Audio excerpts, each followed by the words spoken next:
Hello friends, welcome to my channel. இன்னைக்கு இந்த வீடியோவில் நம்ம என்ன பார்க்க போறோம் அப்படின்னா எக் ஆம்லேட் பிரியாணி தான் பார்க்க போறோம்.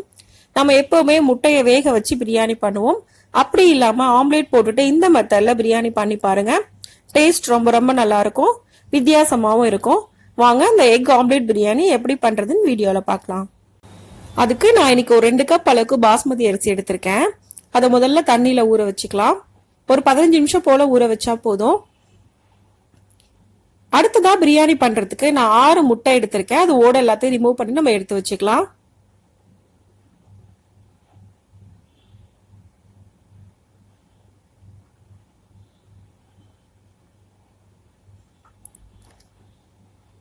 இப்ப நமக்கு முட்டை ரெடி ஆயிடுச்சு. இது நல்லா பீட் பண்ணிக்கங்க.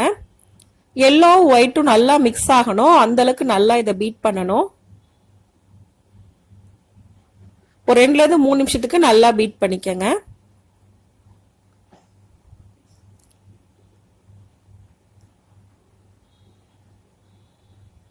இப்ப நல்லா பீட் பண்ணியாச்சு. நமக்கு முட்டை ரெடி ஆயிடுச்சு. இது கூட கட் பண்ணி வச்சிருக்க பெரிய வெங்காயம் நான் ஆட் பண்றேன். நான் இன்னைக்கு 2 பெரிய வெங்காயம் பொடியா கட் பண்ணி ஆட் பண்ணிருக்கேன். கூடவே கொஞ்சமா கருவேப்பிலை கட் பண்ணிட்டு அதையும் ஆட் பண்ணிக்கங்க. கொஞ்சமா கொத்தமல்லி இலை, காரத்துக்கு ஏற்ற மாதிரி மிளகாய் தூள் நான் போடுறேன். 1/2 ஸ்பூன் அளவுக்கு நான் போட்டிருக்கேன். நீங்க உங்க காரத்துக்கு ஏற்ற மாதிரி போட்டுக்கலாம். தேவையான அளவு உப்பு போட்டுக்கங்க. இது எல்லாம் போட்டதுக்கு அப்புறமா மறுபடியும் நல்லா மிக்ஸ் பண்ணிக்கங்க. எல்லா முட்டையோட நல்லா மிக்ஸ் ஆகணும், அதுக்காக நல்லா மிக்ஸ் பண்ணிக்கங்க. இப்ப நல்லா மிக்ஸ் பண்ணியாச்சு. அடுத்ததான் இதை ஆம்லேட்டா ஊத்திடலாம். அதுக்கு நான் ஒரு பேன் எடுத்திருக்கேன். கொஞ்சமா ஆயில் ஊத்திக்கிறேன். ஆயில நல்லா ஸ்ப்ரெட் பண்ணிக்கலாம். அப்பதான் நமக்கு ஆம்லேட் வந்து ஒட்டாம வரும். இப்ப பேன் நல்லா ஹீட் ஆயிடுச்சு. நம்ம ரெடி பண்ணி வச்சிருக்க முட்டைய ஆம்லேட்டா ஊத்திடலாம்.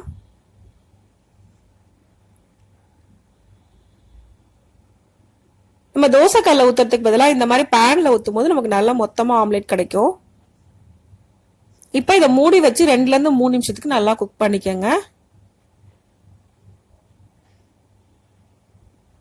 இப்போ ஒரு சைடு ஃபுல்லா குக் ஆயிடுச்சு. நான் நெக்ஸ்ட் சைடு திருப்பி போடுறேன்.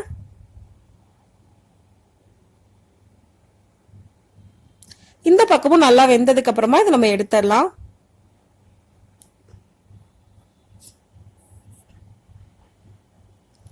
இப்ப இந்த பக்கம் நல்லா வெந்துருச்சு. இதை எடுத்துடலாம்.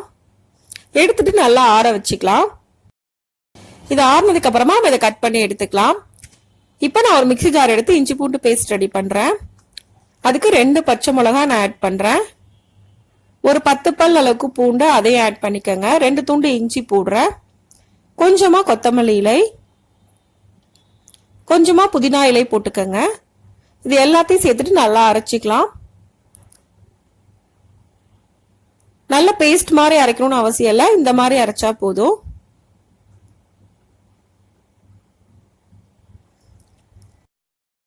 இப்போ ஆம்லேட் நல்லா ஆறிடுச்சு. இதை கட் பண்ணி எடுத்துக்கலாம்.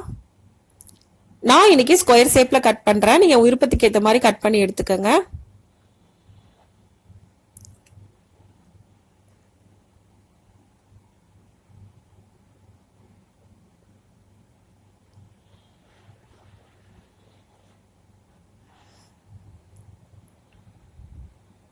இப்போ ஆம்லேட் ஃபுல்லா கட் பண்ணியாச்சு. இந்த எல்லாத்தையும் தனித்தனியா எடுத்து வச்சுக்கோங்க. ஒன்னோட ஒன்று ஒட்டாம தனித்தனியா எடுத்து வச்சுக்கோங்க.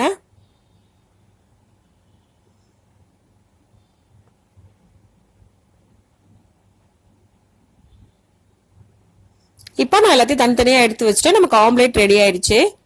அடுத்ததான் இந்த ஆம்லேட் பிரியாணி எப்படி பண்றதுன்னு பார்க்கலாம். அதுக்கு நான் முதல்ல ஒரு குக்கர் எடுத்துக்கிறேன். 4 ஸ்பூன் அளவுக்கு எண்ணெய் ஊத்துறேன். அது கூடவே 2 ஸ்பூன் அளவுக்கு நெய் அதையும் ஊத்திக்கலாம்.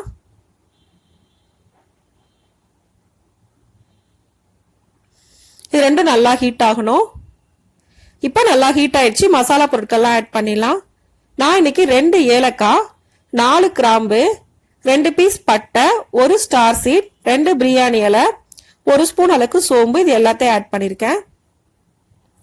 இப்ப இது எல்லாம் நல்லா ஃப்ரை ஆயிடுச்சு. நம்ம அரைச்சு வச்சிருக்க இஞ்சி பூண்டு பேஸ்ட் அதுல ஆட் பண்ணிடலாம். ஆட் பண்ணிட்டு 1 நிமிஷத்துக்கு மட்டும் நல்லா ஃப்ரை பண்ணிக்கங்க. இப்போ நல்லா ஃப்ரை ஆயிடுச்சு. நான் வெங்காயம் ஆட் பண்றேன். நான் இன்னைக்கு 3 பெரிய வெங்காயம் நீல வாக்குல கட் பண்ணி ஆட் பண்ணிருக்கேன். இது நல்லா ஃப்ரை பண்ணிக்கலாம். வெங்காயத்தோட கலர் சேஞ்ச் ஆகிற அளவுக்கு இது நல்லா ஃப்ரை பண்ணிக்கோங்க. 2ல இருந்து 3 நிமிஷம் வரை ஃப்ரை பண்ணா போதும்.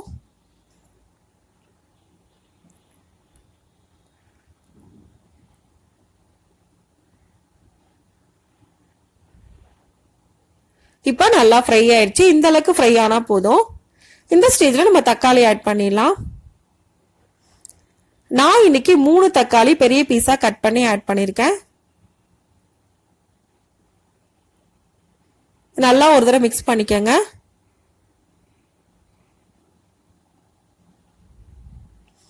இப்போ இது கூட 1/2 ஸ்பூன் மஞ்சள் தூள், காரத்துக்கு ஏற்ற மாதிரி மிளகாய் தூள், 1 ஸ்பூன் அளவுக்கு கரம் மசாலா, இது எல்லாத்தையும் ஆட் பண்ணிட்டு நல்லா ஃப்ரை பண்ணிக்கலாம். தக்காளி நல்லா பேஸ்ட் மாதிரி ஆகணும், அந்த அளவுக்கு நல்லா ஃப்ரை பண்ணிக்கோங்க. இப்போ நல்லா ஃப்ரை ஆயிடுச்சு. நம்ம ரெடி பண்ணி வச்சிருக்க ஆம்லேட்டை இதில் ஆட் பண்ணிடலாம். ஆட் பண்ணிட்டு லைட்டா மிக்ஸ் பண்ணிக்கோங்க. ஆம்லேட் உடையாம பார்த்து பொறுமையா மிக்ஸ் பண்ணிக்கோங்க.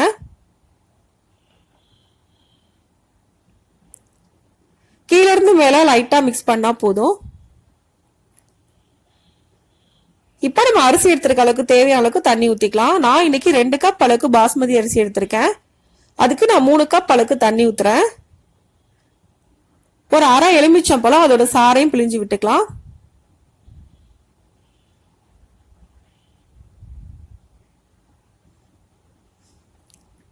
அது கூட 2 ஸ்பூன் அளவுக்கு நான் தயிர் ஆட் பண்றேன்.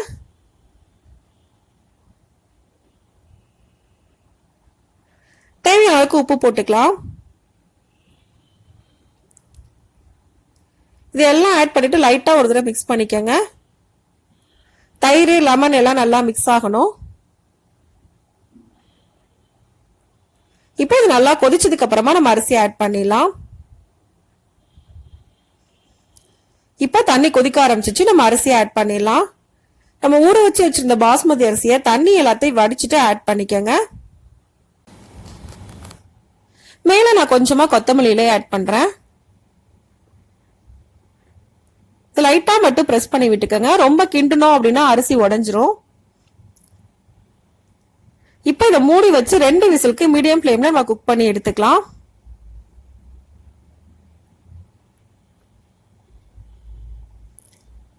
இப்ப 2 விசில் வந்துருச்சு. நான் ப்ரெஷர் போனதுக்கு அப்புறமா ஓபன் பண்ணிருக்கேன். நமக்கு பிரியாணி நல்லா குக் ஆகி ரெடி ஆயிடுச்சு.